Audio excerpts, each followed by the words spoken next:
ভারত তার দিকে তাক করে আছে।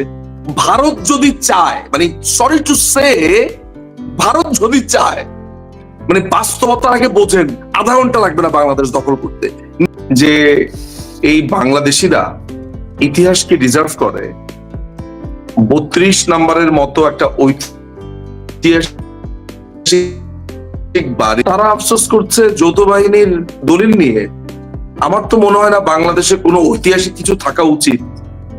আজকে মৌলবাদীরা যেভাবে আমি দেখছি, কালকে তো দেখা যাবে যে যত রকমের বিষ্ণু মূর্তিগুলো আছে, ভাস্কর্য আছে, জাদুঘরে গিয়ে সেগুলো ভাঙা হবে এবং বাংলাদেশ এটা হবে, বলবে যে একটা মুসলিম রাষ্ট্রে এগুলো থাকতেই পারে না, ছবি কেন থাকবে? অলরেডি ছবি পুড়িয়ে দেওয়া হয়েছে।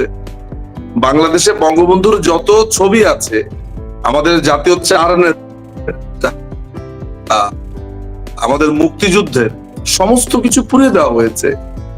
এই কথা না বলে আমি ইতিহাস নিয়ে, যৌথ বাহিনীর ওই দলিল নিয়ে নাকি কান্না কাটছি, ইন্ডিয়াতে বরঞ্চ ভালো আছে।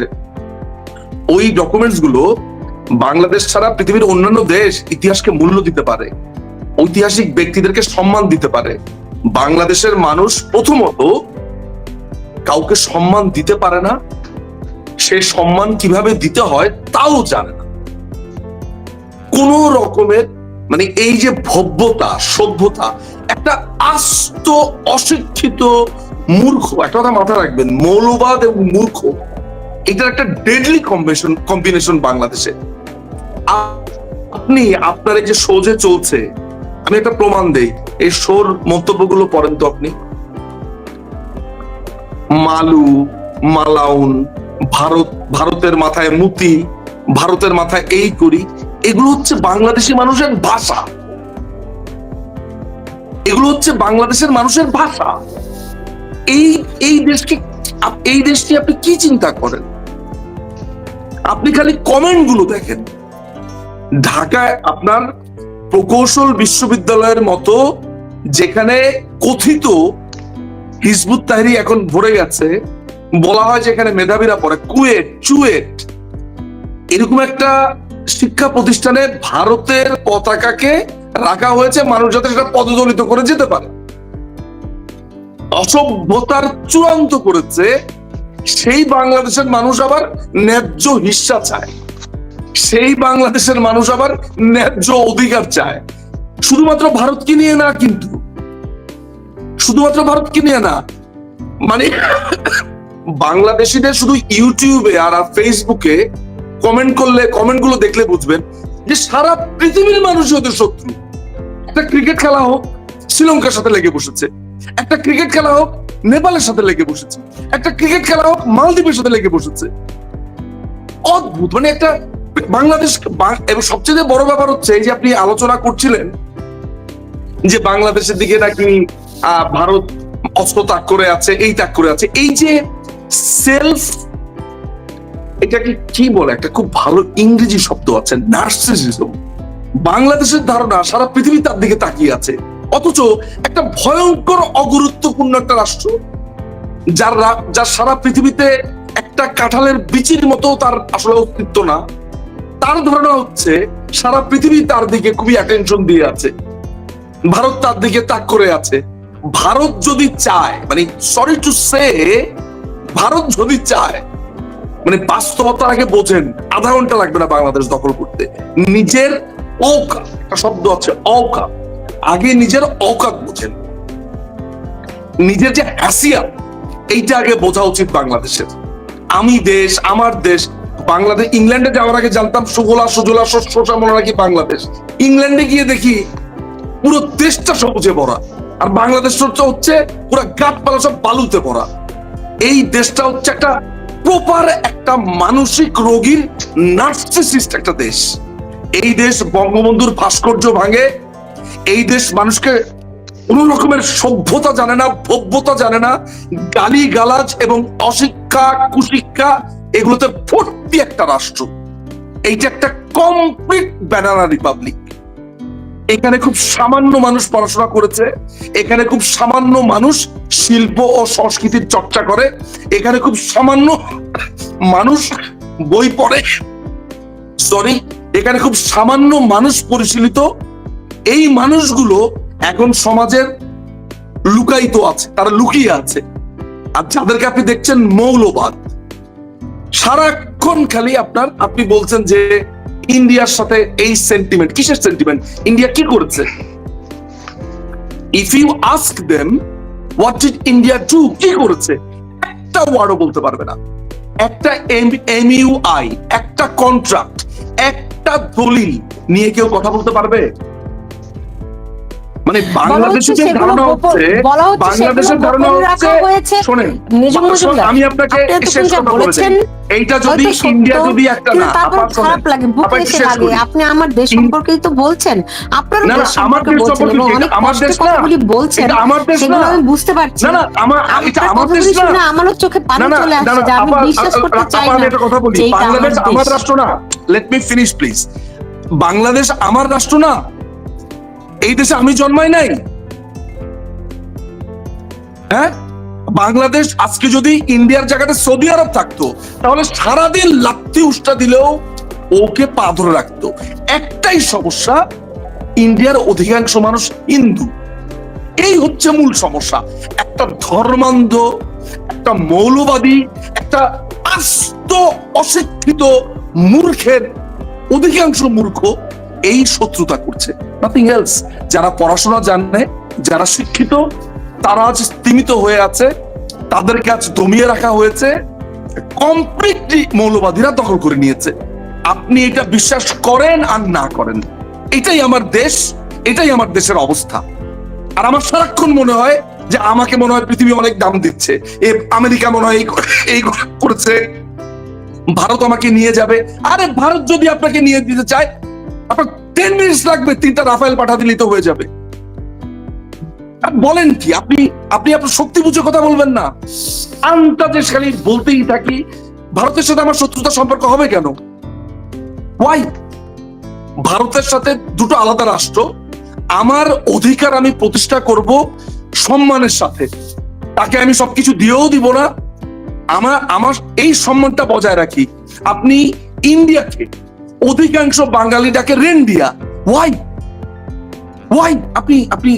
আপনি ইউটিউবে দেখেন, ইন্ডিয়ার পতাকাকে আপনার পদদলিত করতে হবে কেন? আপনি একদিকে ইন্ডিয়াকে গালি দিচ্ছেন, আবার আপনি অমিত শাহের সাথে গিয়ে মিটিং করছেন, আবার ইন্ডিয়ার হেল্প আপনার প্রয়োজন। আমরা জানি না যে শফিক সাহেব লন্ডনে কেন গেছেন, কার সাথে দেখা করতে গেছেন? আমরা জানি না দিল্লিতে কে গেছে, আমি তো তখন দিল্লিতে ছিলাম। আপনার ধারণা মানে আমরা এগুলো জানি না? সব খবরই তো আসে আমার কাছে বা আমাদের কাছে, কে কোথায় কার সাথে কথা বলছে। হ্যাঁ, আমির খসরু মাহমুদ অমিত শাহের পা ধরে আসার পরে ইন্ডিয়ার বিরোধী কথা বলছে, আর কে ইন্ডিয়াতে কার সাথে দেখা করতে গেছে, সিঙ্গাপুরে কার সাথে দেখা করতে গেছে, আপনার ধারণা এসব তথ্য আমাদের নেই, আছে জাস্ট রাজনীতির জন্য। সরি আমাকে এইভাবে বলতে হলো, কিন্তু বাঙালির প্রয়োজন ঠিক এরকম শব্দ। তার এই নার্সিসিজমে আঘাত করতে হবে। সারাক্ষণ নিজের চেহারা দেখা, সারাক্ষণ নিজের মনে করা যে আমি হচ্ছে একটা গুরুত্বপূর্ণ রাষ্ট্র। No, you are not a গুরুত্বপূর্ণ রাষ্ট্র। আপনি একটা ক্ষুদ্র কাঁঠালের বিচি, যতটুকু আছে ঠিক ততটুকু নিয়ে সুখী থাকেন। অনেক ধন্যবাদ। বিএনপির মহাসচিব মির্জা ফখরুল ইসলাম আলমগীর খুব দ্রুততার সঙ্গে লন্ডনে গিয়েছেন, আরো অনেক রকম হিসাব নিকাশ হচ্ছে, এমনটি আমিও শুনতে পেয়েছি। সত্য মিথ্যা কেউই খোলাসা করেনি। নিজুম মজুমদার, আপনার কাছে কি খবর আছে? আপনি তো লন্ডনেও আছেন। এখানে জানি না কলিমুল্লাহ স্যার সার্কাজম করে বললেন কিনা, যে বা উনার বুদ্ধিমান মানুষ, আমি কিন্তু শুনতে পাচ্ছি না। আমার কথা কি শোনা যাচ্ছে? হ্যাঁ, এবার শুনতে পাচ্ছি, এখন শুনতে পাচ্ছি। ঠিক আছে। হ্যাঁ, আচ্ছা, কলিমুল্লাহ স্যার আসলে সার্কাজম করলেন কারণ উনি যেহেতু অত্যন্ত ইন্টেলেকচুয়াল একজন মানুষ এবং অসম্ভব বুদ্ধিমান একজন মানুষ, উনার কোনটা যে সার্কাজম এবং কোনটা যে উনি সিরিয়াস বলছেন এটা ইদানিং বুঝতে পারা আমার জন্য একটু কঠিন। দুটো শব্দ আমি একটু পিক করতে চাই, সেটা হচ্ছে উনি বীরের বেশে ফিরবেন, এবং আরেকটি তিনি বলেছেন যে কোটিখানিক মানুষ তাকে রিসিভ করতে যাবে। আমার কেন জানি মনে হলো দুটোর মধ্যে একটা সূক্ষ্ম সার্কাজম আমি লক্ষ্য করলাম। আমি আগেই বলেছি কলিমুল্লাহ স্যার অত্যন্ত তীক্ষ্ণ বুদ্ধির একজন মানুষ, তো এটা যদি উনি খুব তারেক রহমানের প্রতি বিগলিত হয়ে বলে, তাহলে স্যারকে কিছু বলবার মতো অধ্যত্ব আমার নাই, আমি মিটিমিটি হাসা ছাড়া আমার নিজু কিছুই হবে মজুমদার, না। নিজু আর যদি মজুমদার, স্যার- আমি আর যদি আমি স্যারের একটু শেষ হয়ে করি। জিজ্ঞেস করি আপনাকে, ধরেন তারেক রহমান একটু যদি আমি শেষ দেশে করি। ফেরেন, না না না, আমি বলছি, আমি একটু শেষ করি। আর যদি এটা সার্কাজম হয়ে থাকে, তাহলে আমি যথারীতি মজা পাবো, তবে এই মজাটা ডিফারেন্ট মজা। এবার আপনার প্রশ্নটা করেন। ও আমি বলছিলাম যে তারেক রহমান যদি দেশে ফেরেন তিনি নিশ্চয়ই ফিরবেন। এখন সেখানে বিএনপি একটা বড় রাজনৈতিক দল, এবং এত বছর পরে তারেক রহমান ফিরবেন, তো তাকে সংবর্ধনা দিতে কোটিখানেক মানুষ তো জড়ো হওয়াটা কি অস্বাভাবিক? ঠিক বলিনি। প্রশ্নটা হয়েছে যে কলিমুল্লাহ স্যার যখন পার্টিকুলারলি বলছেন যে বীরের বেশে ফিরবেন, একটা আপাদমস্তক অপরাধী, একটা মাথা থেকে পায়ের টো পর্যন্ত অপরাধী, তাকে যখন কলিমুল্লাহ স্যারের মতো একজন ব্যক্তি বলছেন তিনি বীরের মতো ফিরবেন, সেখানে একটা সূক্ষ্ম শ্লেষ আছে। আমি যদি খুব ভুল না বুঝে থাকি, যদিও স্যারের জন্য এখন শ্লেষ প্রকাশ করাটা বা এটা প্রকাশ্যে স্বীকার করাটা খুবই কঠিন, কারণ স্যারকে বাংলাদেশে থাকতে হবে এবং স্যার কায়দা করে বেঁচে থাকবেন বলে আমার ব্যক্তিগত ধারণা। তো কায়দা করে বেঁচে থাকার মধ্যে আমি অসম্ভব রকমের আমার সায় আছে। আমিও বাংলাদেশে থাকলে, আমি বোকা মানুষ, আমি হয়তো বা কায়দা করে বেঁচে থাকার চেষ্টা করতাম না, সেটা আলাদা জিনিস, ম্যান টু ম্যান ভ্যারি করে। কিন্তু স্যারের ব্যাপারটা ভিন্ন, স্যার মিটিমিটি হাসছে, সেখানে হয়তো বা অনেক ধরনের অ্যান্সার পাওয়া যেতে পারে। আমি সেই প্রসঙ্গে যাচ্ছি না। আসলে কলিমুল্লাহ স্যারকে বিশ্লেষণ করতে আসেনি, এসছি সব মানে ঘটনা বিশ্লেষণ করতে। আপনি আমাকে যখন প্রশ্নটা করলেন, প্রথম প্রশ্নটা আমি উত্তর দিতে পারিনি যে আপনার প্রতিক্রিয়া কি। বাংলাদেশে তো এখন আপনার কোনো আইন কানুন এগুলো নিয়ে প্রতিক্রিয়ার মধ্যে আপনি আছেন, মানে আপনি এখনো প্রতিক্রিয়ার মধ্যে বসবাস করেন, এটা আমার জন্য একটা বিস্ময়কর।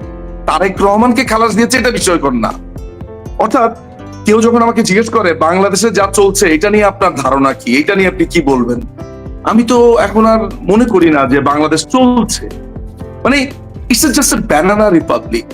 আপনি কখনো সত্যজিৎ রায়ের মুভিটা দেখেছেন? ওই যে হবুচন্দ্র রাজা থাকে, যে এটা নাম যেন কি, ওই যে আরে রাজার হীরক রাজার দেশ, হীরক রাজার দেশে, দড়ি ধরে মারো এটা টান, হচ্ছে রাজা হবে এটা খান। হচ্ছে বাংলাদেশটা হচ্ছে একটা হীরক রাজার দেশ। আপনি যদি আপনার যদি অসম্ভব রকমের রসকস থাকে ভেতরে, অর্থাৎ আপনার মন যদি রসিকতাপূর্ণ ঘটনাগুলো নিতে পারে, তাহলে আপনি অসম্ভব উপভোগ করবেন। আমি প্রতিদিন উপভোগ করি বাংলাদেশটাকে। সরি, এখানে আপনার কোনো প্রতিক্রিয়ার কিছু নাই। এইখানে আপনার বিশ্ববিদ্যালয় পাশ করেনি এমন ছাত্ররা এসে বলছে যে দুপুর 12টার মধ্যে প্রধান বিচারপতিকে তার পদ থেকে সরে যেতে হবে।